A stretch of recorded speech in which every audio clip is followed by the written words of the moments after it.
Sebelum ceritanya dimulai, silahkan tulis di kolom komentar dari daerah mana saja teman-teman yang menonton cerita ini. Jangan lupa like dan subscribe agar channel ini bisa semakin berkembang dan bisa mempersembahkan cerita yang lebih menarik lagi. 2 bulan telah berlalu sejak hari itu, hari di mana aku dan Ray mengucap janji suci di hadapan Tuhan dan keluarga inti. Akad nikah kami berlangsung sederhana, hanya dihadiri oleh orang tua dan saudara kandung di sebuah masjid kecil yang syahdu. Meskipun begitu, bagiku hari itu adalah hari paling sempurna di dunia. Namun, jauh di dalam hatiku, tersimpan sebuah mimpi lain. Sebuah mimpi yang telah kurajut sejak aku masih seorang gadis remaja, yang kutuangkan dalam sebuah buku sketsa tebal bersampul kain beludru biru tua. Mimpi tentang sebuah perayaan, sebuah resepsi di mana aku bisa berbagi kebahagiaan dengan semua orang yang kusayangi, teman-teman yang telah menemaniku tumbuh dewasa, dan keluarga besar yang tersebar di berbagai kota. Mimpi itu bukan tentang kemewahan, melainkan tentang kehangatan dan kebersamaan. Malam ini, buku sketsa itu terbuka di atas meja kerjaku yang terbuat dari kayu jati tua. Di sampingnya, tumpukan brosur dari berbagai vendor pernikahan tampak kontras. Ada kertas mengkilap dari vendor catering dengan foto-foto hidangan yang menggugah selera, ada contoh kain dari desainer kebaya, dan ada katalog gedung dengan pilar-pilar megah. Aku tersenyum tipis. Apa yang dulu hanya berupa guntingan gambar dari majalah bekas, kini perlahan mulai mengambil bentuk nyata. Aku dan Ray telah bekerja keras untuk ini. Benar-benar keras. Selama hampir 1 tahun terakhir, kami menyisihkan sebagian besar dari gaji kami, menekan semua pengeluaran yang tidak perlu. Kencan malam romantis di restoran berganti menjadi makan malam dengan masakan rumahan. Liburan akhir tahun ditukar dengan lembur di kantor. Bahkan, tak jarang kami hanya makan mie instan di akhir bulan demi memastikan tabungan resepsi kami tidak terganggu. Tapi semua itu tidak pernah terasa sebagai beban. Setiap kali kami memasukkan uang ke dalam rekening khusus itu, kami melakukannya dengan senyum, karena kami tahu kami sedang membangun istana mimpi kami, bata demi bata. Suara kunci yang diputar di pintu depan membuyarkan lamunanku. Tak lama kemudian, sosok Ray muncul di ambang pintu ruang kerja, tampak sedikit lelah namun senyumnya langsung mengembang saat melihatku. Ia meletakkan tas kerjanya di lantai dan menghampiriku, mengecup keningku dengan lembut. Aroma parfumnya yang khas, campuran kayu cendana dan jeruk, langsung memberiku rasa tenang. Lagi memandangi mimpi kita, ya? Tanyanya, matanya menatap buku sketsa dan tumpukan brosur di hadapanku. Aku mengangguk. Hampir semua sudah terkonfirmasi. Gedung sudah dibayar lunas, catering juga sudah uang muka. Tinggal undangan yang harus kita selesaikan akhir pekan ini. Ray menarik kursi lain dan duduk di sampingku. Ia meraih tanganku dan menggenggamnya erat. Aku tidak sabar melihatmu berjalan di pelaminan itu nanti, men. Kamu pasti akan jadi wanita paling cantik di seluruh dunia. Aku tertawa kecil. Kamu selalu berkata begitu. Karena itu kenyataannya, balasnya sungguh-sungguh. Terima kasih ya, sudah mau berjuang sekeras ini bersamaku. Aku tahu ini tidak mudah. Aku membalas genggamannya. Ini bukan perjuanganku sendiri, Ray. Ini perjuangan kita. Dan semua ini akan terbayar lunas saat kita melihat senyum bahagia di wajah orang tua dan teman-teman kita nanti. Kami terdiam sejenak, membayangkan hari itu. Hari di mana aula besar itu akan dipenuhi oleh tawa dan musik, di mana kami akan berdiri berdampingan, menyambut setiap tamu yang datang dengan ucapan terima kasih. Ini adalah penutup yang sempurna untuk awal perjalanan kami. Sebuah perayaan yang pantas kami dapatkan setelah semua yang kami lalui. Aku teringat sejenak pada keluarga Ray. Sejak kami mulai merencanakan resepsi ini, mereka tampak tidak terlalu antusias. Ibu Sukma, ibunya Ray, hanya berkomentar singkat saat kami memberitahukan tanggalnya. Oh, ya sudah, baguslah kalau begitu, katanya di telepon waktu itu, tanpa bertanya lebih lanjut tentang persiapan atau menawarkan bantuan apapun. Salwa, adik satu-satunya Ray, bahkan tidak memberikan respons apapun. Apa ibumu akan baik-baik saja dengan konsep acara kita? Tanyaku pelan, menyuarakan sedikit kekhawatiran yang terkadang muncul. Ray tampak berpikir sejenak. Pasti baik-baik saja, kok. Ibu mungkin hanya ingin kita belajar mandiri, tidak mau terlalu ikut campur. Kamu tahu kan, beliau itu orangnya sangat menjunjung tinggi kemandirian. Nanti kalau semuanya sudah siap, kita datang ke rumah, kita serahkan undangannya secara langsung. Ibu dan Salwa pasti senang. Aku mencoba mempercayai kata-katanya. Ray lebih mengenal keluarganya. Mungkin aku saja yang terlalu banyak berpikir.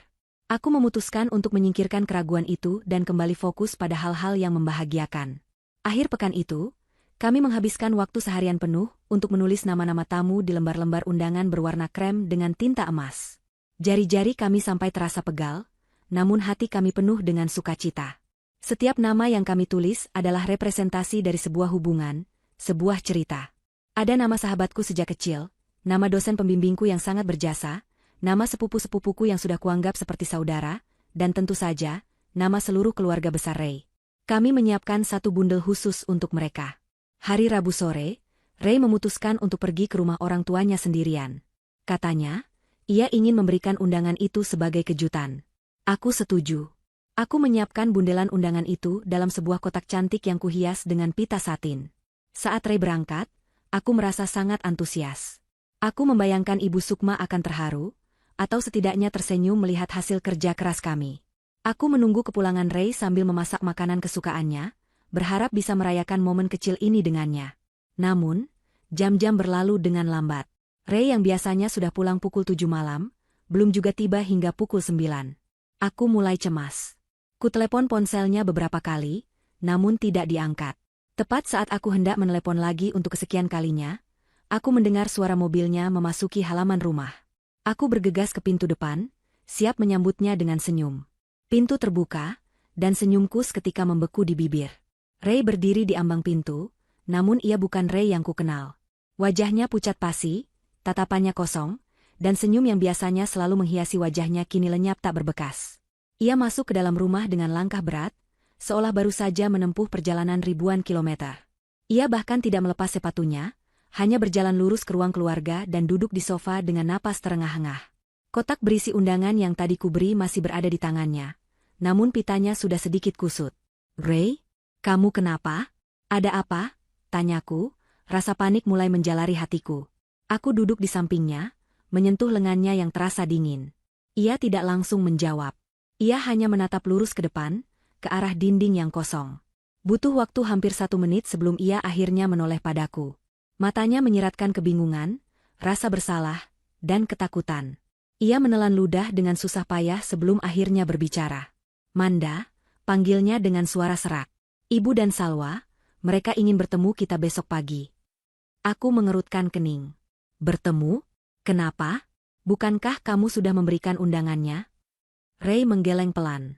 "Justru itu masalahnya." Ia berhenti sejenak, mencari kata-kata yang tepat. Katanya, "Ada kejutan tentang hari resepsi kita."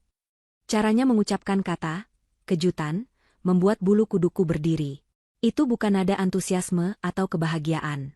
Itu adalah nada seseorang yang sedang menyampaikan kabar buruk.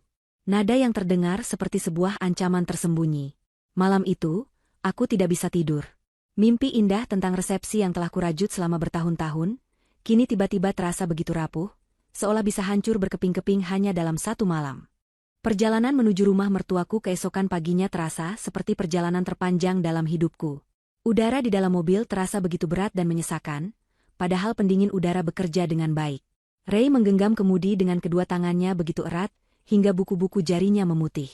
Ia tidak banyak bicara, hanya sesekali melirik arahku dengan tatapan cemas, seolah ingin memastikan aku masih di sana. Aku sendiri berusaha menenangkan hatiku. Aku terus berkata pada diriku sendiri, bahwa ini mungkin hanya kesalahpahaman. Mungkin Ibu Sukma punya ide dekorasi, atau mungkin Salwa ingin membantu menjadi panitia. Aku mencoba memikirkan ribuan kemungkinan positif, menolak untuk membiarkan firasat buruk menguasaiku sepenuhnya. Rumah Ibu Sukma berdiri megah di sebuah kompleks perumahan elit. Halamannya selalu tampak rapi, rumputnya dipangkas sempurna, dan bunga-bunga aneka warna bermekaran di sepanjang jalan masuk. Namun, entah kenapa, pagi itu keindahan rumah tersebut terasa dingin dan mengintimidasi. Saat kami tiba, Ibu Sukma dan Salwa sudah menunggu di ruang tamu. Ruangan itu didominasi oleh perabotan serba putih dan hiasan kristal yang berkilauan, memberikan kesan mewah namun kaku. Tidak ada foto keluarga yang terpajang, hanya lukisan-lukisan abstrak dengan warna-warna dingin. Ibu Sukma menyambut kami dengan senyum yang tampak dipaksakan. Ia mengenakan gaun rumah berwarna pastel yang mahal, rambutnya disanggul rapi tanpa celah. Salwa duduk di sofa tunggal, memainkan ponselnya dengan acuh tak acuh. Ia hanya mengangkat wajahnya sejenak untuk menatap kami sekilas, lalu kembali tenggelam dalam dunianya sendiri. "Ayo, duduk, Manda, Ray," kata Ibu Sukma dengan suara yang dibuat seramah mungkin. Ia mempersilakan kami duduk di sofa yang berhadapan dengannya, lalu seorang asisten rumah tangga datang membawakan nampan berisi teh melati dalam cangkir-cangkir porselen yang cantik. Aku mencoba memulai percakapan ringan. Rumah ibu tampak semakin asri saja. Bunga-bunganya indah sekali. Oh, tentu saja. Perawatan taman ini mahal, jadi harus terlihat bagus. Jawab Ibu Sukma singkat, seolah pujianku tidak berarti apa-apa. Suasana kembali hening. Aku bisa mendengar detak jam dinding besar di sudut ruangan. Setiap detiknya terasa seperti sebuah ketukan palu. Setelah beberapa saat yang terasa seperti selamanya, Ibu Sukma meletakkan cangkir tehnya di atas meja kaca dengan bunyi denting yang pelan. Ia menatap kami bergantian, senyum manis masih terpasang di wajahnya, namun matanya tidak menunjukkan kehangatan sedikitpun. Jadi, begini, ia memulai. Ibu dengar dari Ray, kalian sudah menetapkan tanggal resepsi di akhir bulan depan. Tanggal 28, kan? Aku mengangguk. Iya, Bu. Semua persiapan alhamdulillah sudah hampir selesai. Ibu Sukma mengangguk-angguk pelan. Bagus. Kerja yang bagus. Kalian memang anak-anak yang mandiri. Ada jeda sejenak sebelum ia melanjutkan. Nah, kebetulan sekali, ada kabar bahagia juga dari Salwa. Aku menoleh ke arah Salwa, yang kini sudah meletakkan ponselnya dan menatapku dengan seringai tipis yang aneh. Oh, ya? Kabar bahagia apa, Sal? Tanyaku, mencoba terdengar antusias. Salwa tertawa kecil, suara tawanya terdengar dibuat-buat. Iya, Kak Manda. Kemarin aku baru saja dilamar sama pacarku. Dan keluarganya ingin segera mengadakan pesta pertunangan resmi. Mereka keluarga terpandang, jadi acaranya harus besar dan tidak boleh sembarangan. Wah, selamat ya, Sal. Aku ikut senang mendengarnya, ucapku tulus. Aku benar-benar merasa senang untuknya. Namun, perasaan aneh mulai menyelinap ke dalam hatiku saat melihat cara Ibu Sukma dan Salwa saling bertukar pandang. Nah, karena keluarga calon suami Salwa ini sangat sibuk dan mereka punya kepercayaan pada tanggal baik, Ibu Sukma melanjutkan, suaranya kini terdengar lebih tegas. Satu-satunya tanggal yang tersedia dan dianggap paling baik bulan depan adalah tanggal 28. Duniaku seolah berhenti berputar. Aku menatap Ibu Sukma, mencoba mencerna kata-katanya. Tanggal 28. Tanggal yang sama persis dengan hari resepsiku. Ini tidak mungkin sebuah kebetulan. Ini adalah sebuah deklarasi. Aku merasakan tangan Ray di sampingku menegang. Aku bisa mendengar napasnya yang tercekat. Ibu, tapi itu kan tanggal resepsi kami, kata Ray dengan suara pelan, nyaris seperti bisikan. Ibu Sukma menghela napas panjang, seolah ia sedang berhadapan dengan anak kecil yang tidak mengerti apa-apa. Ibu tahu, Ray. Tapi coba kamu pikir baik-baik. Pertunangan Salwa ini menyangkut penyatuan dua keluarga besar. Ini menyangkut nama baik keluarga kita di mata masyarakat kelas atas. Sedangkan acaramu itu, kan, hanya sebuah pesta. Kalian sudah sah secara agama dan hukum. Resepsi itu sifatnya tidak wajib. Kan? Hanya untuk bersenang-senang. Kemudian, ia menatapku lurus-lurus, senyumnya lenyap, digantikan oleh tatapan dingin yang menusuk. Lagian, sejujurnya saja ya, Manda, acaramu itu kan gak penting. Cuma buat cari duit dari amplop tamu saja. Tidak ada nilai sakralnya sama sekali. Beda dengan pertunangan. Ini adalah langkah awal yang sangat krusial. Setiap kata yang keluar dari mulutnya terasa seperti belati yang menghunjam langsung ke jantungku. Semua kerja keras, semua pengorbanan, semua mimpi yang telah kurajut dengan susah payah, dihancurkan begitu saja hanya dalam beberapa kalimat. Di matanya, perayaanku tidak ada harganya. Tidak penting. Hanya ajang untuk mencari uang. Aku merasakan mataku mulai panas, namun aku menahannya sekuat tenaga. Aku tidak akan memberinya kepuasan melihatku menangis. Jadi, apa maksud ibu? Tanyaku, suaraku bergetar meski sudah berusaha kutahan. Maksud ibu sederhana, katanya, keluarga besar kita, tentu saja, akan memprioritaskan acara Salwa. Jadi, tidak akan ada satupun dari keluarga pihak ayahmu, Ray, yang akan datang ke resepsimu. Semuanya akan hadir di acara pertunangan Salwa. Ibu harap kalian mengerti. Ini demi kebaikan bersama. Ini bukan lagi sekadar permintaan. Ini adalah sebuah perintah. Sebuah ultimatum yang tidak bisa diganggu-gugat. Aku menoleh ke arah Ray, memohon dengan tatapan mataku agar ia mengatakan sesuatu. Apapun. Membelaku, membela pernikahan kami, membela mimpi kami. Namun, Ray hanya duduk terpaku. Mulutnya terbuka sedikit seolah ingin bicara, tetapi tidak ada suara yang keluar. Ia menatap ibunya, lalu menatapku, lalu menundukkan kepalanya dalam-dalam, menghindari tatapan kami berdua. Ia kalah. Bahkan sebelum perang dimulai, ia sudah menyerah. Saat itulah aku sadar, aku sendirian dalam pertarungan ini. Rasa sakit karena ucapan Ibu Sukma memang luar biasa. Tetapi rasa sakit melihat suamiku yang tidak berdaya di hadapannya terasa ribuan kali lebih menyakitkan. Dengan sisa-sisa kekuatan yang kumiliki, aku berdiri. Punggungku terasa kaku, tapi aku memaksanya untuk tegak lurus, setegak baja. Aku menatap Ibu Sukma dan Salwa bergantian, tanpa ekspresi. "Terima kasih informasinya, Bu," kataku dengan suara yang anehnya terdengar sangat tenang dan jelas. "Kalau begitu, kami permisi." Aku berbalik dan berjalan menuju pintu keluar. Aku tidak berlari. Aku berjalan dengan langkah yang tegap dan mantap. Setiap langkah adalah penegasan bahwa aku tidak hancur. Aku bisa mendengar Ray memanggil namaku dengan panik dari belakang, tapi aku tidak menoleh. Aku terus berjalan, membuka pintu, dan melangkah keluar menuju udara pagi yang terasa begitu dingin di kulitku. Pintu tertutup di belakangku, meninggalkan suamiku yang masih membeku di dalam ruangan penuh racun itu. Dan di saat itu, aku tahu, apapun yang akan terjadi selanjutnya, aku harus menghadapinya sendirian. Aku tidak ingat bagaimana aku bisa menyetir pulang. Sebagian dari diriku seolah terpisah dari tubuhku. Mengamati dari kejauhan bagaimana tanganku secara otomatis memutar kemudi, kakiku menginjak pedal gas dan rem, dan mataku menatap jalanan yang kabur oleh air mata yang akhirnya tumpah tanpa bisa kubendung.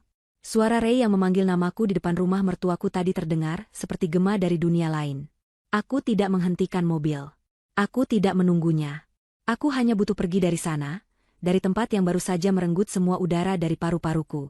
Aku baru berhenti menangis ketika sudah memarkir mobil di halaman rumah kami. Rumah kecil yang seharusnya menjadi saksi bisu kebahagiaan kami, kini terasa seperti arena pertarungan yang akan segera dimulai. Aku duduk terdiam di dalam mobil selama beberapa menit, mencoba mengumpulkan kembali kepingan-kepingan hatiku yang berserakan. Aku menghapus sisa air mata dengan punggung tangan, menarik napas dalam-dalam, dan keluar dari mobil. Aku harus kuat. Aku tidak boleh terlihat lemah. Ray tiba tak lama kemudian dengan taksi. Wajahnya tampak kacau dan penuh penyesalan. Ia bergegas menghampiriku yang masih berdiri mematung di teras. "Manda, maafkan aku. Aku tidak tahu harus berkata apa tadi," ucapnya, suaranya terdengar putus asa. Aku tidak menjawab. Aku hanya membuka pintu rumah dan masuk, meletakkan tasku di atas meja dengan sedikit kasar. Ia mengikutiku masuk, menutup pintu di belakangnya. Suasana di dalam rumah terasa lebih dingin dan mencekam daripada di dalam mobil tadi. "Sayang, tolong bicara padaku," pintanya. "Aku tahu kamu marah. Aku juga marah pada Ibu dan Salwa. Tapi apa, Ray?" Akhirnya aku bersuara, nadaku datar dan dingin. Aku berbalik menghadapnya. "Tapi kamu tidak melakukan apa-apa. Kamu hanya duduk di sana dan membiarkan mereka merendahkan aku, merendahkan pernikahan kita, merendahkan semua kerja keras kita. Kamu membiarkan ibumu menyebut resepsi kita, mimpi kita, tidak lebih dari sekadar ajang mencari uang." Aku syok. "Men, aku tidak menyangka ibu akan berkata seperti itu," belanya.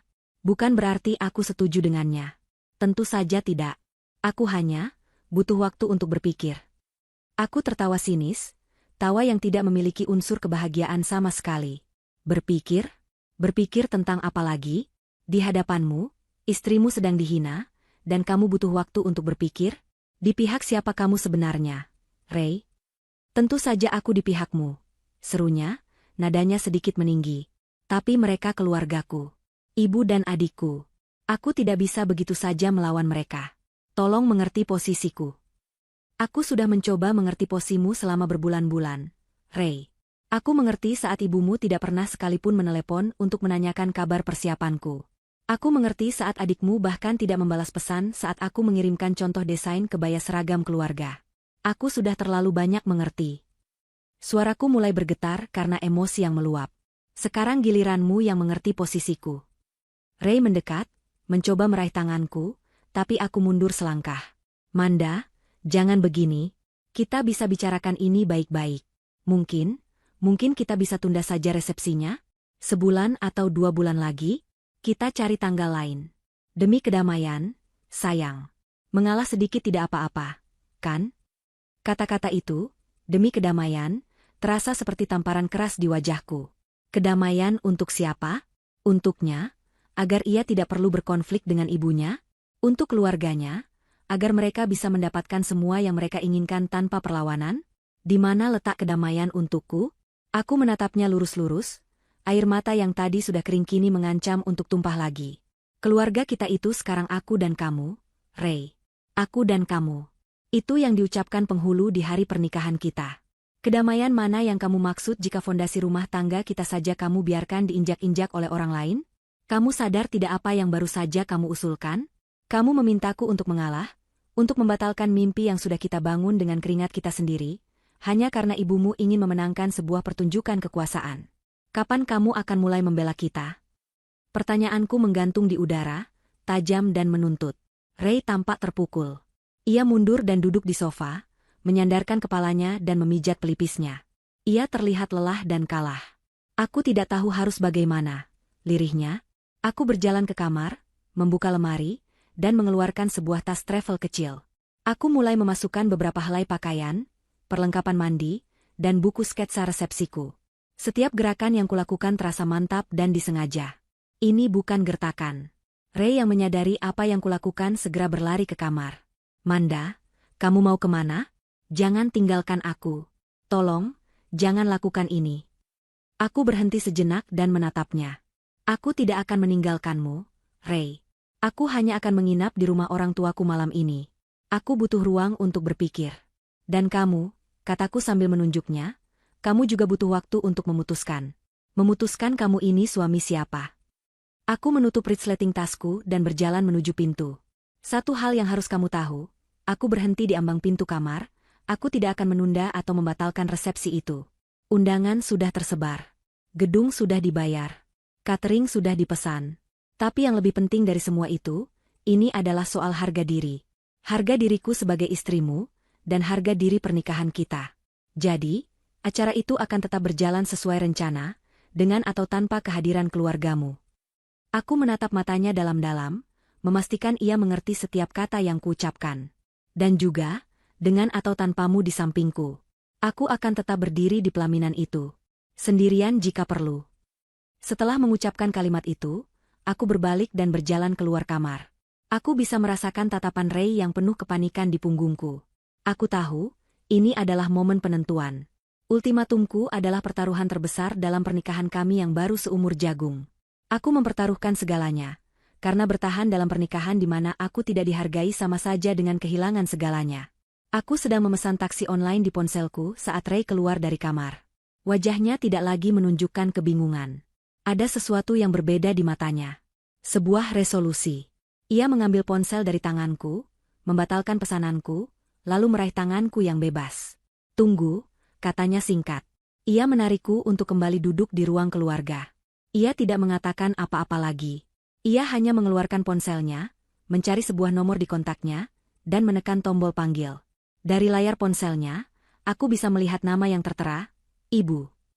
Jantungku berdebar kencang. Panggilan itu tersambung. Halo, Bu, sapa Ray, suaranya terdengar tegang namun terkontrol. Aku tidak bisa mendengar jawaban dari seberang, tapi aku bisa membayangkan nada dingin Ibu Sukma. Bu, aku menelepon untuk memberitahukan keputusanku. Lanjut Ray. Aku sudah berbicara dengan Manda. Ada jeda sejenak.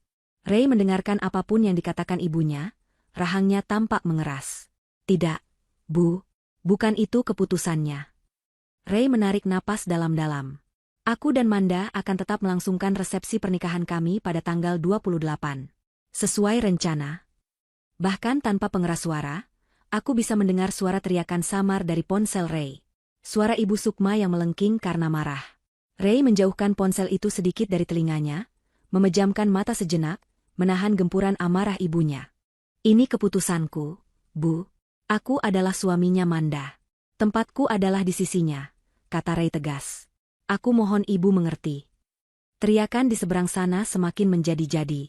Aku bisa menangkap beberapa kata seperti, anak durhaka, tidak tahu berterima kasih, dan, pilih saja perempuan itu. Dan puncaknya adalah sebuah kalimat yang diucapkan dengan penuh amarah sebelum sambungan diputus. Kalau kamu berani datang ke sana, jangan pernah anggap kami keluargamu lagi. Brah. Sambungan telepon diputus secara sepihak. Hening. Ray menurunkan ponselnya perlahan.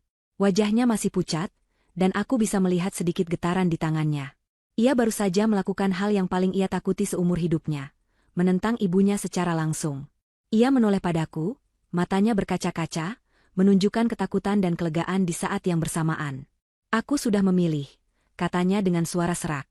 Aku memilih istriku. Malam itu, untuk pertama kalinya sejak siang tadi, aku menangis lagi. Tapi kali ini, bukan air mata kepedihan. Itu adalah air mata kelegaan, karena suamiku akhirnya pulang ke rumah kami yang sesungguhnya.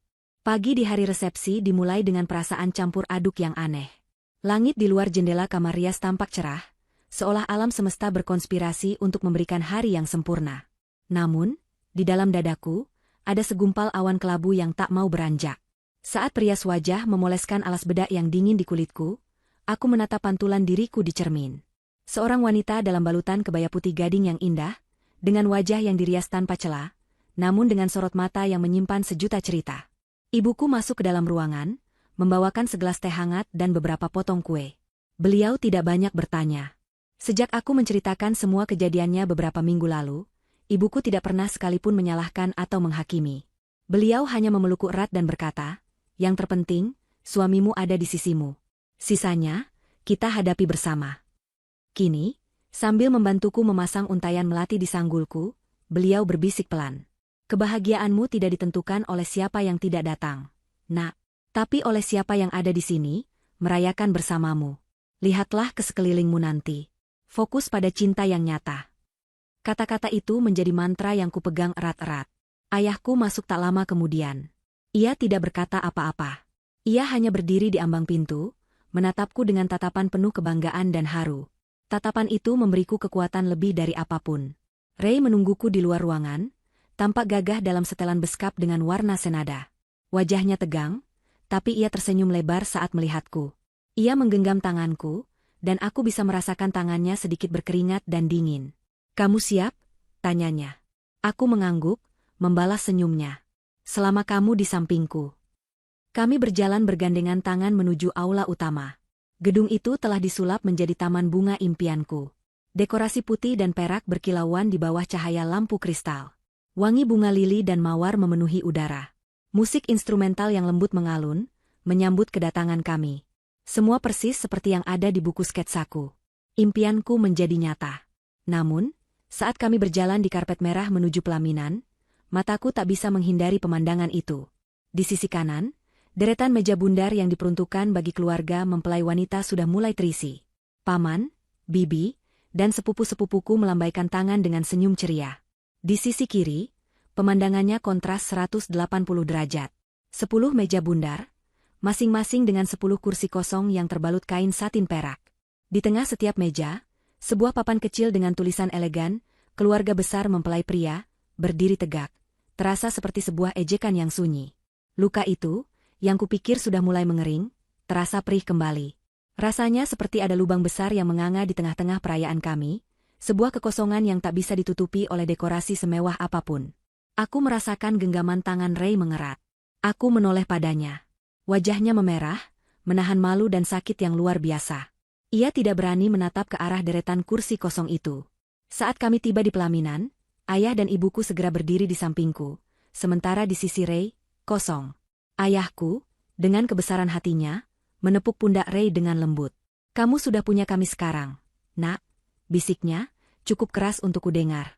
Ray menatap ayahku dengan mata berkaca-kaca, sebuah ucapan terima kasih tanpa kata. Dan kemudian, para tamu mulai berdatangan. Sahabat-sahabatku, teman-teman kantor, kolega orang tuaku, dan seluruh keluarga besarku. Mereka datang seperti aliran sungai yang deras, membawa kehangatan, tawa, dan pelukan. Mereka seolah membentuk sebuah perisai tak kasat mata di sekeliling kami. Mereka memenuhi aula, suara obrolan dan tawa mereka menenggelamkan kesunyian dari deretan kursi kosong itu.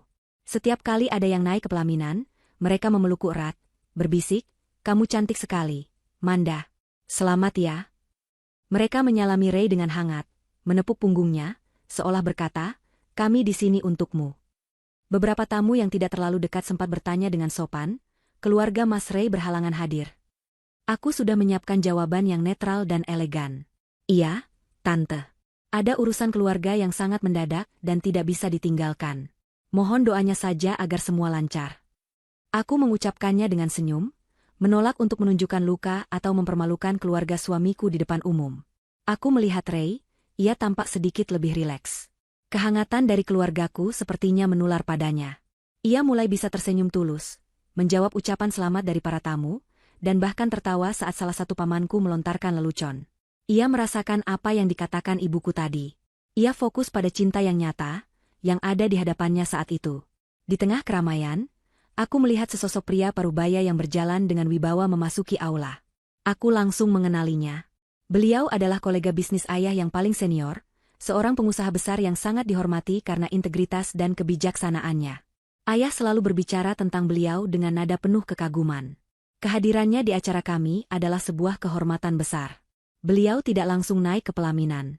Beliau berdiri sejenak di dekat pintu masuk, matanya mengamati seluruh penjuru ruangan dengan tatapan yang tajam dan analitis.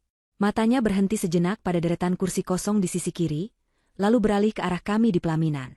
Aku melihat raut wajahnya sedikit berubah, dari senyum formal menjadi ekspresi yang sulit diartikan, campuran antara keterkejutan dan pemahaman. Setelah menyalami beberapa kenalan, beliau akhirnya berjalan menghampiri ayahku yang sedang menyambut tamu di bawah panggung. Mereka bersalaman dengan akrab. "Selamat, Pak. Pestanya indah sekali," kata beliau, suaranya terdengar berat dan tenang. "Terima kasih banyak atas kedatangannya, Pak. Ini sebuah kehormatan bagi kami," jawab ayahku. Pria itu tersenyum tipis. Matanya sekali lagi melirik arahku di pelaminan, yang sedang tertawa mendengar lelucon dari sahabatku. Ia kemudian menatap ayahku kembali, kali ini dengan tatapan yang lebih personal dan penuh empati. "Putri Anda memiliki mental baja, Pak," katanya pelan, namun cukup jelas. Tidak semua orang bisa berdiri setegar itu, dan tetap menebar senyum seindah itu di tengah situasi seperti ini. "Anda pasti sangat bangga." Ayahku hanya tersenyum dan mengangguk, sebuah pengakuan yang sunyi atas pengamatan jeli tamunya. Mereka kemudian beralih ke topik lain, namun kata-kata pria itu tertinggal di udara. Sebuah pengakuan dari orang luar, dari seseorang yang dihormati, atas kekuatan yang sedang coba kupancarkan. Tanpa kusadari, kesaksian singkatnya di sore itu akan menjadi riak kecil yang nantinya akan berubah menjadi gelombang besar yang menghantam pantai kesombongan keluarga mertuaku. Waktu terus berjalan, dan seiring dengan alunan musik yang semakin ceria, aku merasakan sesuatu dalam diriku berubah. Gumpalan awan kelabu di dadaku mulai tersibak oleh hangatnya mentari yang dibawa oleh setiap tawa dan pelukan tulus dari orang-orang di sekelilingku. Aku menatap lautan manusia yang memenuhi aula, sahabat-sahabatku yang berdansa di sudut ruangan, paman dan bibiku yang asyik mengobrol sambil menikmati hidangan, dan orang tuaku yang tak henti-hentinya tersenyum bangga. Ini adalah orang-orangku. Ini adalah duniaku. Mereka datang bukan karena kewajiban, tapi karena cinta. Mereka hadir untuk merayakan kebahagiaanku. Saat itu, sebuah kesadaran menghantamku dengan begitu kuat. Aku tidak akan membiarkan kebahagiaan mereka dan kebahagiaanku dirusak oleh bayang-bayang orang yang memilih untuk tidak berada di sini. Hari ini adalah hariku. Hari kami. Dan aku akan menikmatinya sepenuhnya. Dengan energi baru, aku menoleh pada Ray. "Yuk, kita turun," ajakku sambil menarik tangannya. "Kita sapa tamu di bawah. Jangan hanya berdiri di sini." Ray tampak sedikit terkejut, tapi ia mengangguk setuju. Untuk pertama kalinya sejak acara dimulai, kami menuruni tangga kecil dari pelaminan dan membaur di tengah keramaian. Rasanya seperti melangkah keluar dari sangkar emas. Di bawah sini, kami bukan lagi hanya pajangan yang diamati, kami adalah bagian dari perayaan itu sendiri. Kami menghampiri meja teman-teman SMA-ku, tertawa terbahak-bahak mengenang kelakuan konyol kami dulu. Kami berfoto di foto booth dengan properti-properti lucu, menghasilkan gambar-gambar absurd yang justru menunjukkan kebahagiaan paling murni. Aku bisa merasakan ketegangan di bahu Ray perlahan mengendur. Ia mulai tertawa lepas, matanya berbinar saat berbincang dengan teman-teman kuliahnya yang datang dari luar kota. Di tengah suasana itu, ayah menghampiriku. Ia mengulurkan tangannya. "Boleh ayah berdansa dengan putri ayah yang paling cantik?" Aku tersenyum haru dan menerima uluran tangannya. Kami berjalan ke tengah lantai dansa saat musik berganti menjadi alunan lagu yang lebih lambat dan sentimental. Ayah memelukku dengan lembut, menuntunku dalam gerakan dansa yang pernah ia ajarkan padaku saat aku kecil. "Ayah bangga sekali padamu, Nak," bisik ayah di telingaku. "Kamu menghadapi semuanya dengan kepala tegak. Kamu lebih kuat dari yang kamu kira." "Aku belajar dari ayah," balasku, menyandarkan kepalaku sejenak di bahunya. Di momen itu, aku merasa begitu aman dan dicintai. Semua luka dan kekecewaan terasa begitu jauh. Inilah yang terpenting. Inilah cinta yang sesungguhnya. Dansa singkat itu terasa seperti balsam yang menenangkan jiwaku. Setelahnya, aku kembali bergabung dengan Ray dan teman-teman kami. Kami sedang asyik bercerita saat aku samar-samar merasakan getaran dari arah meja kecil tempat para orang tua duduk, tempat tasku dan ponselku dititipkan. Aku melirik sekilas, tapi kemudian mengabaikannya. Mungkin hanya notifikasi biasa. Aku tidak ingin momen bahagiaku terganggu. Aku kembali fokus pada obrolan, pada tawa yang menggelegar saat salah seorang teman kami menceritakan kisah lucu tentang Ray di masa lalu. Namun, getaran itu datang lagi. Dan lagi. Kali ini lebih persisten. Ponsel itu seolah sedang meronta-ronta, menuntut perhatian. Aku mencoba mengabaikannya, tapi getaran itu seperti nyamuk yang berdengung di telinga, sulit untuk tidak dihiraukan. Ibuku yang duduk di meja itu memberiku isyarat dengan matanya, seolah bertanya apakah ada panggilan penting. Aku hanya menggeleng pelan sambil tersenyum, menandakan semuanya baik-baik saja. Aku butuh minum. Aku permisi sebentar dari kerumunan teman-temanku dan berjalan menuju meja tempat minuman disajikan, yang letaknya tidak jauh dari tempat ponselku berada. Saat aku meraih segelas jus jeruk, mataku tak sengaja tertuju pada layar ponselku yang menyala. Sebuah notifikasi pesan WhatsApp terpampang di sana, begitu besar dan jelas. Nama pengirimnya membuat jantungku berhenti berdetak sejenak, Ibu Mertua. Dan pesannya, ditulis dengan huruf kapital semua, seolah sedang berteriak dari balik layar. Angkat teleponku penting. Aku terpaku di tempat, gelas di tanganku terasa dingin. Kata, penting, itu terasa begitu ironis. Apa yang bisa lebih penting dari hari ini? Apa keadaan darurat yang bisa mengalahkan sakralnya sebuah perayaan pernikahan? Aku teringat semua momen di mana aku mencoba menghubunginya untuk meminta pendapat tentang gaun atau dekorasi, dan pesanku hanya dibaca tanpa dibalas. Aku teringat bagaimana ia menganggap semua ini tidak penting. Lalu, drama apa lagi yang sedang ia ciptakan sekarang, yang tiba-tiba ia anggap begitu penting hingga harus mengganggu hariku? Aku menatap pesan itu lekat-lekat. Kemudian, aku mengangkat kepalaku dan memandang sekeliling. Aku melihat Ray yang sedang tertawa bersama sepupuku. Aku melihat ayah dan ibuku yang berbincang hangat dengan tamu. Aku melihat sahabat-sahabatku yang sedang berfoto dengan ceria. Aku melihat sebuah ruangan yang penuh dengan kebahagiaan tulus, kebahagiaan yang telah coba direnggut dariku. Dan saat itulah, sebuah senyum tipis terukir di bibirku. Itu bukan senyum bahagia. Bukan pula senyum kemenangan yang sinis. Itu adalah senyum pembebasan. Senyum seseorang yang akhirnya mengerti di mana letak prioritasnya. Senyum seseorang yang sadar bahwa kedamaian batinnya hanya bisa diraih jika ia berhenti merespons panggilan-panggilan toksik yang selalu menuntut dan tidak pernah memberi. Penting menurutnya, belum tentu penting untukku. Dunianya bukan lagi duniaku. Dramanya bukan lagi tanggung jawabku. Dengan gerakan yang tenang dan anggun, aku meletakkan gelas jusku di meja. Aku mengambil ponselku, ibu jariku menggeser layar untuk membungkam notifikasi. Kemudian, aku membalikkan ponsel itu, meletakkannya dengan posisi layar menghadap ke bawah. Membungkam semua drama dan tuntutan di bawah permukaan meja yang dingin. Aku tidak akan membiarkan racun itu merembes masuk ke dalam pestaku.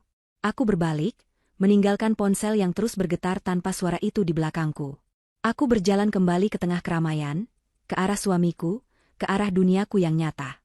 Aku meraih tangan Ray dan tersenyum padanya, senyum yang kali ini terasa begitu ringan dan tulus, seolah sebuah beban berat baru saja terangkat dari pundakku selamanya. Pesta terus berlanjut. Meskipun sudah kubungkam, ponsel di atas meja itu seolah memiliki nyawanya sendiri. Getaran paniknya yang tanpa henti merambat melalui kaki-kaki meja, mengirimkan denyut-denyut samar yang hanya bisa kurasakan. Benda itu seperti bom waktu yang terus berdetak dalam sunyi, sebuah ancaman konstan yang mengintai di pinggiran kebahagiaanku. Ray, yang kini berdiri di sisiku, juga menyadarinya. Setiap beberapa menit, matanya melirik cemas ke arah meja itu. Sayang, ponselmu dari tadi getar terus. Mungkin ada apa-apa? Kok perasaanku tidak enak? Ya? Bisiknya di telingaku, di sela-sela suara musik yang hingar-bingar. Aku menoleh padanya, senyumku tidak luntur sedikitpun. Aku menatap matanya dalam-dalam, mencoba menyalurkan ketenangan yang baru saja kutemukan. Memangnya, ada hal darurat apa yang bisa lebih penting dari hari pernikahan anak laki-laki satu-satunya? Tanyaku balik dengan suara pelan namun tegas. Pertanyaan itu berhasil membungkamnya. Ia menatapku sejenak, lalu menghela napas panjang dan mengangguk. Ia mengerti. Atau setidaknya, Ia mencoba untuk mengerti. Ia kembali fokus pada para tamu, namun aku tahu sebagian dari pikirannya masih tertinggal di atas meja itu, bersama getaran panik dari ibunya. Acara puncak selanjutnya adalah prosesi potong kue. Kami berdiri di depan kue pengantin 5 tingkat yang menjulang indah. Para fotografer dan videografer sudah mengambil posisi, lampu-lampu sorot menyorot ke arah kami. Kami memegang pisau kue bersama-sama. Aku bisa merasakan tangan Ray sedikit gemetar di atas tanganku. Aku menggenggamnya lebih erat, memberinya kekuatan. Di tengah kilatan lampu kamera, kami tersenyum, memotong potongan pertama kue kami sebagai suami istri. Saat suapan pertama, aku memastikan senyumku adalah yang paling lebar. Aku tidak akan memberikan mereka kemenangan dengan menunjukkan wajah sedih di album pernikahanku nanti. Setelah itu, ada sesi lempar bunga tangan. Aku berdiri di atas panggung kecil, membelakangi kerumunan teman-temanku yang belum menikah. Mereka bersorak-sorai dengan antusias. Aku tertawa lepas, ikut merasakan kegembiraan mereka. Dalam hitungan ketiga, aku melempar buket bunga mawar putih itu tinggi-tinggi ke udara. Aku berbalik tepat pada waktunya untuk melihat sahabat terbaikku berhasil menangkapnya. Kami berpelukan erat, merayakan momen kecil yang penuh harapan itu. Untuk sesaat, aku benar-benar lupa pada teror senyap yang menanti di atas meja. Ketika sebagian besar tamu undangan sudah pamit pulang dan acara mulai mereda, barulah aku memiliki waktu untuk beristirahat sejenak. Aku duduk di salah satu kursi di dekat pelaminan, akhirnya bisa melepas sepat hak tinggiku yang sudah menyiksa kakiku selama berjam-jam. Ray duduk di sampingku, tampak sama lelahnya, tapi raut wajahnya menunjukkan kelegaan karena acara besar ini berjalan lancar. Rasa penasaran yang sejak tadi kutekan akhirnya menang. Bukan karena aku peduli, tapi lebih karena aku ingin tahu seberapa jauh kegilaan ini akan berlanjut. Aku berjalan ke meja dan mengambil ponselku. Getarannya sudah berhenti. Aku membalikkan ponsel itu dan menyalakan layarnya. Mataku membelalak. Layar ponselku dipenuhi oleh notifikasi. Baris demi baris, semuanya dari satu nama yang sama, ibu mertua. Aku menggulir layarnya ke bawah, terus ke bawah, dan notifikasi itu seolah tidak ada habisnya. Dan di bagian paling atas, di log panggilan, tertera sebuah angka yang begitu absurd hingga rasanya seperti lelucon. 90 panggilan tak terjawab. 90. Angka itu terasa tidak nyata. Siapa orang waras yang akan menelepon seseorang sebanyak 90 kali jika tidak dijawab? Ini bukan lagi sekadar panggilan penting. Ini adalah obsesi. Ini adalah teror. Ray, yang melihat perubahan ekspresiku, menghampiriku dan melihat ke layar ponselku dari balik bahuku. Wajahnya langsung berubah pucat pasi. 90? Desisnya tak percaya. Ya Tuhan, Manda, ini pasti sesuatu yang sangat serius. Ibuku tidak pernah seperti ini. Serius atau tidak, caranya salah. Ray, jawabku dingin, masih menatap angka itu dengan nanar. Tepat saat Ray hendak mengatakan sesuatu, ponsel di tangannya sendiri yang berdering dengan nada dering paling kencang. Kami berdua tersentak kaget. Dengan tangan yang sedikit gemetar, Ray mengangkat ponselnya. Nama yang tertera di layar bukan ibu, melainkan ayah. Hal itu entah kenapa membuat suasana terasa 10 kali lebih gawat. Ayah mertuaku adalah pria yang sangat pendiam dan jarang sekali menelepon. Ray segera menjawab panggilan itu, wajahnya tegang. Halo, Yah? Ada apa? Ia terdiam, mendengarkan suara panik dari seberang. Aku hanya bisa melihat bagaimana raut wajah suamiku berubah dari cemas, menjadi bingung, lalu menjadi syok total. Matanya membelalak, mulutnya sedikit terbuka, dan semua warna seolah terkuras dari wajahnya. Musik lembut yang masih mengalun di aula kini terdengar seperti musik latar dari sebuah film horor. Apa? Bisik Ray, suaranya nyaris tak terdengar. Bagaimana bisa? Ia mendengarkan lagi, tubuhnya menegang. Lalu, ayahnya di seberang sana sepertinya mengucapkan kalimat terakhir yang menjadi puncak dari segalanya. Ray, panggil ayahnya, suaranya yang panik terdengar samar-samar bahkan olehku. Cepat pulang. Bawa istrimu. Calon suami Salwa dan seluruh keluarganya tidak datang. Mereka membatalkan semuanya. Ray membeku di tempatnya, ponsel itu masih menempel di telinganya, matanya menatap kosong ke depan. Di tengah sisa-sisa kemeriahan pesta kami, sebuah bom baru saja meledak, dan kami berdua berada tepat di pusat ledakannya. Dunia di sekelilingku seolah menyempit menjadi hanya suara panik ayah mertuaku di telepon, dan wajah Ray yang membeku karena syok. Musik romantis yang masih mengalun lembut dari pengeras suara di aula kini terdengar, seperti musik ironis yang mengiringi sebuah tragedi. Para kru catering yang sedang membereskan sisa-sisa pesta bergerak dalam diam, Seolah mereka juga bisa merasakan aura bencana yang tiba-tiba menyelimuti kami. Aku meraih lengan Ray yang terasa dingin seperti es. "Ray, ada apa?" tanyaku pelan, meskipun aku sudah mendengar sebagian besar kalimat terakhir itu. Ray menurunkan ponselnya perlahan, tatapannya masih kosong. "Keluarga calon suami Salwa, mereka tidak datang. Mereka membatalkan semuanya," ulang Ray, seolah ia sendiri butuh mendengar kata-kata itu diucapkan untuk bisa mempercayainya. Tanpa perlu banyak bicara lagi, kami tahu apa yang harus kami lakukan. Kami berpamitan dengan cepat kepada orang tuaku yang tampak sangat khawatir. "Hati-hati, nak." Selesaikan dengan kepala dingin, pesan ayah sambil menepuk pundak Ray, sebuah gestur dukungan yang tulus di tengah badai yang kami tahu akan segera datang. Perjalanan menuju rumah mertuaku terasa seperti melayang dalam mimpi buruk. Ray menyetir dalam diam, tangannya mencengkeram kemudi dengan tegang, matanya menatap lurus ke depan tanpa berkedip. Aku tidak mencoba mengajaknya bicara. Tidak ada kata-kata yang bisa memperbaiki apa yang sudah terjadi. Aku hanya bisa duduk di sampingnya, menjadi kehadiran yang tenang, sementara pikiranku sendiri berkecamuk. Pembatalan sepihak 1 jam sebelum acara? Ini bukan lagi sekadar masalah sepele. Ini adalah sebuah penghinaan besar, sebuah skandal yang akan menjadi buah bibir di kalangan mereka. Saat kami tiba di depan rumah megah itu, pemandangan yang menyambut kami begitu kontras dan menyedihkan. Puluhan mobil mewah seharusnya sudah terparkir rapi di sepanjang jalan, namun kini jalanan itu lengang. Karangan bunga ucapan selamat yang berjejer di depan gerbang kini, tampak seperti nisan-nisan bisu dari sebuah perayaan yang telah mati sebelum dimulai. Sebuah tenda putih besar yang didirikan di halaman tampak kosong dan konyol, kursi-kursi berbalut kain emas di dalamnya tertata rapi tanpa seorang pun yang menduduki. Kami masuk ke dalam rumah. Suasananya begitu pekat dengan kekacauan dan keputusasaan. Di ruang tamu, tumpeng nasi kuning berukuran raksasa yang seharusnya menjadi pusat perhatian kini berdiri tak tersentuh. Aneka kue dan hidangan mewah terhampar di atas meja prasmanan, masih utuh dan mulai mendingin. Dekorasi bunga yang dirangkai indah dengan biaya puluhan juta rupiah kini terasa seperti hiasan di sebuah rumah duka. Ayah mertuaku duduk merosot di sofa, wajahnya kuyu dan 100 tahun lebih tua. Ia hanya bisa menggelengkan kepala saat melihat kami datang. Dan di tengah ruangan, panggung drama utama sedang berlangsung. Salwa, dalam balutan kebaya pertunangan berwarna merah marun yang glamor, sedang meraung-raung histeris. Ia terduduk di lantai, gaunnya yang mahal kini terseret di atas karpet.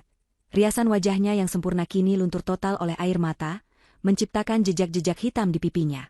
Ia memukuli dadanya sendiri sambil terus meratapi nasibnya. Namun, perhatianku langsung teralih pada sosok Ibu Sukma. Ia tidak menangis. Tidak ada air mata di wajahnya. Yang ada hanyalah amarah murni yang begitu pekat, hingga terasa seperti gelombang panas yang memenuhi ruangan. Wajahnya merah padam, matanya menyala-nyala, dan ia berjalan mondar-mandir seperti seekor singa betina yang terkurung di dalam kandang. Sanggulnya yang tadi pagi begitu rapi kini sedikit miring, menunjukkan betapa kacaunya kondisi batinnya.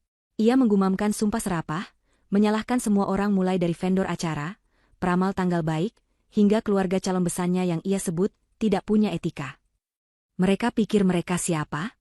Membatalkan acara begitu saja tanpa penjelasan. Mempermalukan keluarga kita, desisnya berulang kali. Saat itulah matanya menangkap kehadiran kami yang berdiri kaku di ambang pintu. Ia berhenti berjalan. Seluruh amarahnya yang tadinya menyebar ke segala arah, kini menemukan satu titik fokus. Satu target, yaitu aku. Wajahnya mengeras, dan ia berjalan ke arahku dengan langkah-langkah cepat yang mengancam.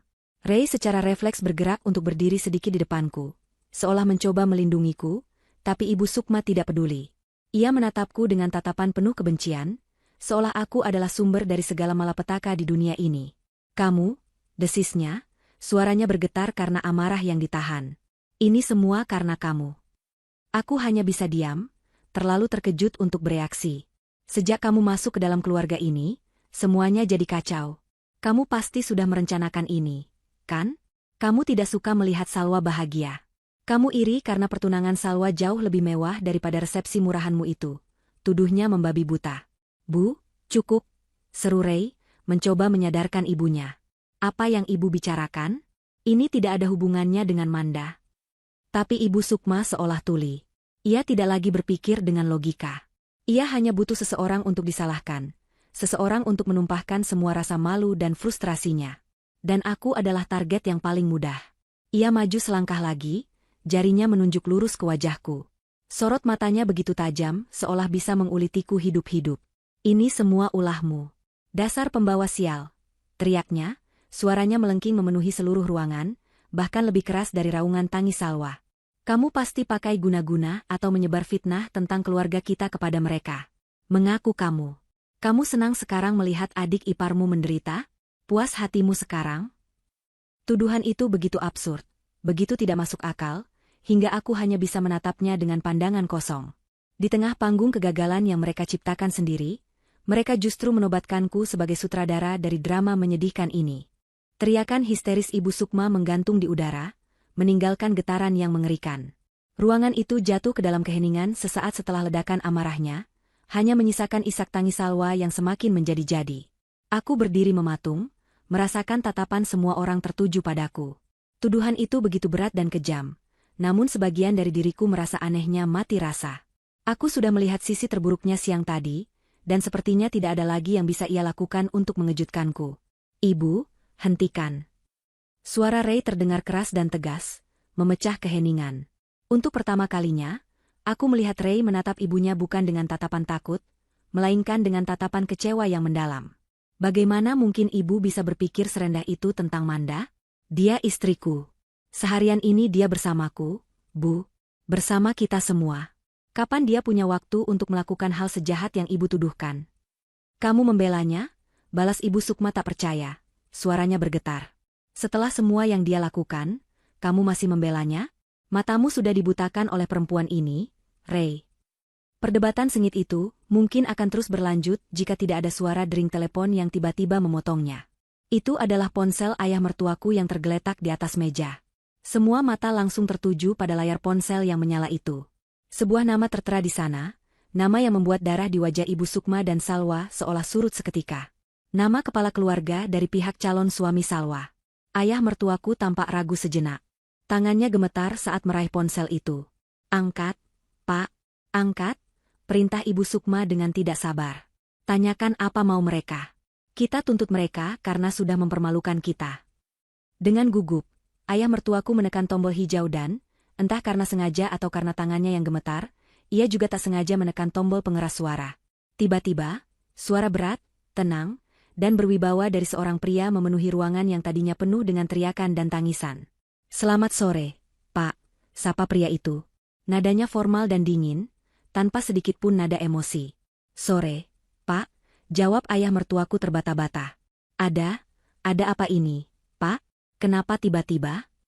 Saya menelepon untuk menyampaikan permohonan maaf secara resmi atas nama keluarga kami atas pembatalan pertunangan ini, kata pria itu, setiap katanya diucapkan dengan artikulasi yang jelas. Saya tahu ini sangat mendadak dan tidak etis. Tapi kami terpaksa mengambil keputusan ini setelah mempertimbangkan sebuah informasi krusial yang baru kami terima sore ini. Ibu Sukma menatap ponsel itu dengan napas tertahan. Informasi apa? Siapa yang berani memfitnah keluarga kami? Desisnya pelan. Seolah bisa mendengar pertanyaan itu, pria di seberang sana melanjutkan. Ini bukan fitnah, Bu. Ini adalah sebuah kesaksian dari orang yang integritasnya sangat kami percaya. Seorang kolega bisnis senior kami, yang kebetulan hari ini juga menjadi tamu di acara resepsi pernikahan putra Anda, Ray. Jantungku terasa berhenti berdetak. Aku langsung teringat pada sosok pengusaha senior yang dihormati itu, pada tatapan matanya yang tajam, dan pada kata-katanya kepada ayah. Beliau menghubungi saya sekitar 2 jam yang lalu. Lanjut pria itu, nadanya masih sama datarnya, yang justru membuatnya terdengar semakin menakutkan. Beliau menceritakan apa yang beliau saksikan di sana. Beliau menceritakan tentang sebuah pesta pernikahan yang indah, namun dengan pemandangan yang sangat janggal. Tentang deretan kursi kosong yang seharusnya diisi oleh keluarga mempelai pria. Beliau juga menceritakan bahwa di hari yang sama, keluarga mempelai pria justru memilih untuk mengadakan acara lain yang dianggap lebih penting. Suara pria itu berhenti sejenak, memberikan jeda yang terasa menyiksa bagi kami semua yang mendengarkan. Prinsip di keluarga kami sangat sederhana. Pak, Bu, katanya lagi. Bagi kami, bagaimana cara Anda memperlakukan keluarga Anda sendiri, darah daging Anda sendiri, adalah cerminan paling jujur dari karakter Anda. Sebuah keluarga yang tega mengabaikan hari bahagia putra sulungnya sendiri, meremehkan ikatan pernikahan yang baru saja ia bangun, demi sebuah pertunjukan kemewahan dan ego, bukanlah keluarga yang bisa kami percaya. Setiap kata adalah sebuah palu godam yang menghantam fondasi kesombongan Ibu Sukma dan Salwa. Wajah mereka yang tadinya penuh amarah kini berubah menjadi pucat pasi. Kami mencari menantu perempuan untuk putra kami, bukan hanya sekadar istri, tapi juga seseorang yang akan menjadi ibu bagi cucu-cucu kami kelak. Kami ingin ia berasal dari keluarga yang mengerti arti tulus dari sebuah ikatan, yang menjunjung tinggi komitmen dan menghargai kebahagiaan anggota keluarganya di atas segalanya. Pria itu menghela napas panjang sebelum mengucapkan kalimat terakhirnya, kalimat yang menjadi vonis final bagi mereka. Kami tidak bisa menyerahkan putra kami pada keluarga yang karakternya serapuh itu. Kami tidak ingin putra kami terikat dengan keluarga yang tidak memiliki hati nurani. Keputusan kami sudah final. Sekali lagi, kami mohon maaf atas ketidaknyamanannya. Selamat sore. Klik. Sambungan telepon diputus. Hening. Keheningan yang datang setelahnya begitu total dan absolut, hingga terasa memekakan telinga. Isak tangis Salwa berhenti seketika. Mulut Ibu Sukma yang tadinya siap menyemburkan api amarah, kini terkatup rapat. Tuduhan-tuduhan gilanya tentang guna-guna dan fitnah kini terdengar begitu konyol dan menyedihkan. Kebenaran telah datang. Bukan melalui gosip atau bisik-bisik tetangga, melainkan langsung dari sumbernya, disampaikan dengan cara yang begitu telak dan tak terbantahkan. Mereka tidak dihancurkan oleh musuh dari luar. Mereka hancur karena perbuatan mereka sendiri. Karma itu datang bukan sebagai kutukan gaib, melainkan sebagai sebuah konsekuensi logis dari pilihan yang mereka ambil. Pilihan untuk meninggikan ego di atas segalanya. Aku menatap Ibu Sukma dan Salwa. Wajah mereka kini bukan lagi menunjukkan amarah, melainkan syok, ketidakpercayaan, dan secercah kengerian saat mereka akhirnya menyadari apa yang telah mereka lakukan. Mereka telah merancang sebuah panggung megah untuk menunjukkan status sosial mereka. Namun tanpa mereka sadari, panggung itu justru menjadi tempat di mana semua aib dan keburukan karakter mereka dipertontonkan dengan begitu jelas. Keheningan di ruangan itu terasa lebih berat daripada kebisingan beberapa saat yang lalu. Vonis yang dijatuhkan melalui sambungan telepon tadi terasa final, menggema di setiap sudut ruangan, memantul dari perabotan mahal dan dekorasi pesta yang kini tampak kusam dan menyedihkan. Salwa, yang tangisnya sempat berhenti karena syok, kini kembali terisak. Namun isakannya berbeda. Bukan lagi raungan kemarahan, melainkan rengekan putus asa seorang anak yang dunianya baru saja runtuh. Ayah mertuaku hanya bisa terduduk lemas. Wajahnya ditutupi kedua telapak tangannya. Ia tampak seperti seorang kapten yang kapalnya telah karam, tak lagi memiliki kekuatan bahkan untuk sekadar memberi perintah. Di tengah reruntuhan harga diri keluarganya, hanya ada satu orang yang tampaknya masih mencoba untuk berjuang. Mencoba mencari jalan keluar dari puing-puing yang ia ciptakan sendiri. Ibu Sukma. Aku melihat proses itu dengan jelas di wajahnya. Ekspresi syok dan tidak percaya itu perlahan-lahan surut, digantikan oleh kilatan licik di matanya. Otaknya yang manipulatif bekerja dengan cepat, mencoba memutarbalikkan fakta, mencari celah, mencari kambing hitam baru karena yang lama sudah terbukti tidak bersalah. Aku bisa melihat bagaimana ia membangun sebuah logika baru yang bengkok di dalam kepalanya. Bencana ini terjadi karena kesaksian tamu di resepsi Manda. Tamu itu melihat kursi kosong. Kursi itu kosong karena kami memboikot acara itu. Jadi, akar masalahnya adalah adanya resepsi Manda. Jika resepsi itu bisa dimaafkan, maka masalah ini akan selesai. Logika itu tidak masuk akal bagi orang waras. Tapi bagi seseorang yang tidak akan pernah mau mengakui kesalahannya, itu adalah satu-satunya jalan untuk menyelamatkan mukanya. Perlahan, ekspresi wajahnya berubah total. Kemarahan yang membara itu lenyap, digantikan oleh topeng kesedihan yang dibuat-buat. Matanya mulai berkaca-kaca, bibirnya bergetar. Ia berjalan mendekati Ray, bukan lagi dengan langkah mengancam, melainkan dengan langkah gontai seorang ibu yang patah hati. Ia meraih tangan putranya, tangannya yang tadi ia tuduh telah dibutakan. Ray, anakku, lirihnya, suaranya kini serak dan penuh permohonan. Lihat apa yang terjadi pada kita. Lihat adikmu, Salwa. Masa depannya hancur. Nak, hancur. Ray menarik tangannya perlahan. Ini bukan salah siapa-siapa, Bu. Ini konsekuensi. Bukan, potong Ibu Sukma cepat, menggelengkan kepalanya dengan panik. Ini masih bisa diperbaiki. Ibu yakin. Keluarga mereka hanya salah paham. Mereka orang baik, mereka hanya termakan oleh omongan orang yang tidak mengerti masalah keluarga kita. Ia menoleh padaku, tatapannya kini bukan lagi tatapan benci, melainkan tatapan memohon yang terasa jauh lebih mengerikan. Manda, panggilnya lembut. Kamu menantu ibu. Bagian dari keluarga ini juga. Kamu pasti tidak ingin melihat Salwa menderita seperti ini, kan? Aku tidak menjawab. Aku hanya menatapnya, mencoba memahami kemana arah pembicaraan ini. Kita harus pergi ke rumah mereka, lanjut Ibu Sukma, matanya kini beralih kembali pada Ray. Kita semua. Ayah, Ibu, kamu, Salwa, dan Manda. Terutama Manda. Manda yang harus bicara. Manda harus menjelaskan bahwa tidak ada masalah apa-apa di antara kita. Bahwa ketidakhadiran kami di acaranya tadi adalah karena sebuah kesalahpahaman kecil. Aku tercengang. Aku tidak bisa mempercayai apa yang baru saja kudengar. Setelah semua yang terjadi, setelah semua penghinaan yang ia lontarkan, kini ia ingin aku menjadi juru bicaranya, menjadi tamengnya, memohon atas nama mereka untuk sebuah kesalahan yang tidak pernah kulakukan. Salwa, yang mendengar ide ibunya, seolah mendapatkan secercah harapan. Ia berhenti menangis dan bangkit berdiri. Wajahnya yang sembab kini menunjukkan ekspresi menuntut. Benar kata ibu, Kak Manda yang harus bicara. Ini semua kan gara-gara acara kakak. Kalau saja acara itu tidak ada, tamu itu tidak akan datang dan semua ini tidak akan terjadi. Jadi, kakak yang harus tanggung jawab. Tuntutan itu begitu tidak masuk akal, begitu egois, hingga aku hanya bisa menggelengkan kepalaku pelan. Mereka tidak belajar apa-apa. Bahkan setelah kebenaran menampar wajah mereka begitu keras, mereka masih menolak untuk melihatnya. Ibu Sukma kembali fokus pada Ray, menggunakan senjata terakhirnya, air mata. Air mata buaya itu mulai mengalir di pipinya. Tolong, nak, demi ibu, demi nama baik keluarga. Suruh istrimu membantu kita. Bujuk dia. Kamu satu-satunya harapan ibu. Ibu mohon padamu, Ray. Ia bahkan berlutut di hadapan putranya, sebuah drama yang begitu menyedihkan. Semua mata kini tertuju pada Ray. Di satu sisi, ada ibunya yang berlutut dan menangis, dan adiknya yang menatapnya penuh harap. Di sisi lain, ada aku, istrinya, yang berdiri diam dengan semua luka dan penghinaan yang telah kuterima.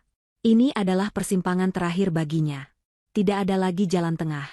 Tidak ada lagi ruang untuk keraguan. Ray menatap ibunya yang menangis di kakinya. Lalu ia menatap Salwa yang cemberut. Lalu ia menatap ayahnya yang pasrah. Terakhir, ia menatapku. Ia menatap mataku dalam-dalam, dan di sana aku tidak lagi melihat kebingungan. Aku melihat sebuah keputusan. Keputusan yang telah ditempa oleh api kekecewaan dan disepuh oleh ketegasan. Perlahan, Ray menarik napas dalam-dalam. Ia kemudian melangkah maju, bukan untuk membantu ibunya berdiri, melainkan untuk berdiri tepat di depanku, memosisikan tubuhnya sebagai perisai antara aku dan keluarganya. Ia meraih tanganku dan menggenggamnya erat. Genggaman itu terasa begitu kokoh, sebuah jangkar di tengah badai. Cukup, Bu, katanya. Suaranya tenang namun mengandung ketegasan yang belum pernah kudengar sebelumnya. Berdirilah. Jangan mempermalukan diri ibu lebih jauh lagi. Ibu Sukma mendongak, tak percaya dengan apa yang ia dengar. Manda tidak akan pergi kemana-mana. Lanjut Ray, matanya menatap lurus pada ibunya. Dan dia tidak akan meminta maaf untuk kesalahan yang tidak pernah dia perbuat. Ray, apa maksudmu? Seru Salwa tak terima. Ray menoleh pada adiknya. Dengarkan aku baik-baik, Salwa. Dan ibu juga. Kesalahan ini bukan karena acara Manda. Kesalahan ini milik kita. Milikku, karena aku terlalu lama diam dan tidak berani membela istriku. Milikmu, Salwa, karena keegoisanmu. Dan milik ibu, karena kesombongan dan keinginan untuk mengendalikan segalanya. Setiap kata yang diucapkannya adalah sebuah pengakuan. Sebuah tanggung jawab yang akhirnya ia ambil. Kita yang menabur, kata Ray, suaranya bergetar menahan emosi. Kita juga yang harus menuai. Jangan pernah lagi kalian mencoba menyeret Manda ke dalam kekacauan yang kita ciptakan sendiri. Cukup sudah. Setelah mengatakan itu, Ray tidak menunggu jawaban. Ia mengeratkan genggaman tangannya padaku. Ayo kita pulang, sayang, bisiknya. Ia menuntunku untuk berbalik dan berjalan menuju pintu keluar. Kami melangkah melewati Salwa yang ternganga, melewati ayahnya yang masih tertunduk, dan melewati Ibu Sukma yang masih terduduk di lantai. Kini bukan lagi dengan air mata buaya, melainkan dengan tatapan kosong penuh kekalahan. Tepat di ambang pintu, Ray berhenti sejenak tanpa menoleh ke belakang. Ia mengucapkan kalimat terakhirnya malam itu, kalimat yang menjadi penanda sebuah era baru dalam hidup kami. Pintu maaf dari kami akan selalu terbuka, Bu. Tapi pintu untuk ibu ikut campur dalam urusan rumah tangga kami, mulai hari ini, tertutup rapat. Kemudian, kami melangkah keluar dari rumah itu, meninggalkan drama, manipulasi, dan masa lalu yang kelam di belakang kami. Saat pintu tertutup, Aku tahu ini bukan hanya akhir dari malam yang panjang, tapi ini adalah awal dari kehidupan pernikahan kami yang sesungguhnya. Perjalanan pulang terasa sangat berbeda dari perjalanan-perjalanan sebelumnya. Tidak ada lagi ketegangan yang menyesakan atau keheningan yang canggung. Yang ada hanyalah sebuah ketenangan yang aneh, kelegaan yang datang setelah badai paling dahsyat berlalu. Ray menyetir dengan satu tangan, sementara tangannya yang lain tak pernah lepas menggenggam tanganku. Tidak ada yang bicara selama beberapa saat. Kami hanya membiarkan keheningan itu menjadi ruang bagi kami untuk bernapas, untuk memproses semua yang baru saja terjadi. Akhirnya, di tengah jalanan malam yang lengang, Ray menoleh padaku. Lampu jalanan yang berkelebat menyinari wajahnya yang tampak lelah namun damai. "Manda," ucapnya pelan. "Maafkan aku." Aku tahu maaf yang ia ucapkan kali ini bukan sekadar permintaan maaf biasa. Itu adalah sebuah pengakuan yang tulus atas semua kelemahannya, atas semua keraguannya, atas semua momen di mana ia seharusnya ada untukku namun gagal. Aku tersenyum tipis dan meremas tangannya. "Sudah kumaafkan sejak kamu mengangkat telepon itu tadi sore, Ray." Ia menghela napas lega. "Aku bodoh sekali. Aku hampir saja kehilangan hal paling berharga dalam hidupku karena ketakutanku sendiri. Terima kasih sudah sabar menghadapiku. Terima kasih sudah cukup kuat untuk kita berdua." "Kita kuat karena kita bersama," balasku. Dan aku benar-benar meyakininya.